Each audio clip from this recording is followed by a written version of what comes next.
আমি এক এন্ড থেকে বল করছি, সাকিব ভাই এক এন্ড থেকে বল করছে, এই ফিলিংস নিয়ে আমি বল করতাম, মানে আমার ভিতরে ওই ফিলিংসটা কাজ করছে। অবশ্যই খেলতে পারলে তো খুবই ভালো লাগতো। আর সত্যি কথা বলতে সাকিব ভাই অনেক হেল্পফুল। সাকিব ভাই যেটা একটা বাংলাদেশের জন্য একটা এক্সাম্পল সেট করে দিয়েছে, এবং তার যে অবদান বাংলাদেশের, এটা কেউ কখনো ভুলতে পারবে না। সো আমরাও কিন্তু ছোটোবেলা থেকে তাকে দেখে আমরা বড় হয়েছি। এবং আপনি যদি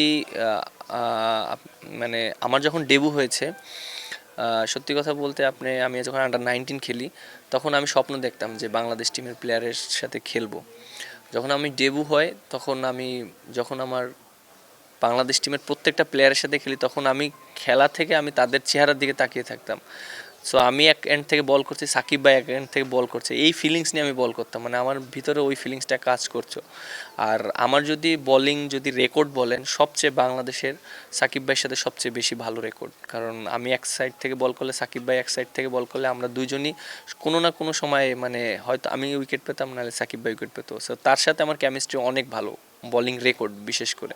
সো এই জিনিসগুলো যারা বলে আমার সাথে সাকিব ভাইয়ের কম্পেয়ার করে, এটা সম্পূর্ণটা আমার কাছে মনে হয় যে সাকিব ভাইকেও ছোটো করে, আমাকেও ছোটো করে, যারা এই কথাগুলো বলে। সাকিব ভাই জায়গায় বেস্ট, আমি আমার জায়গায়।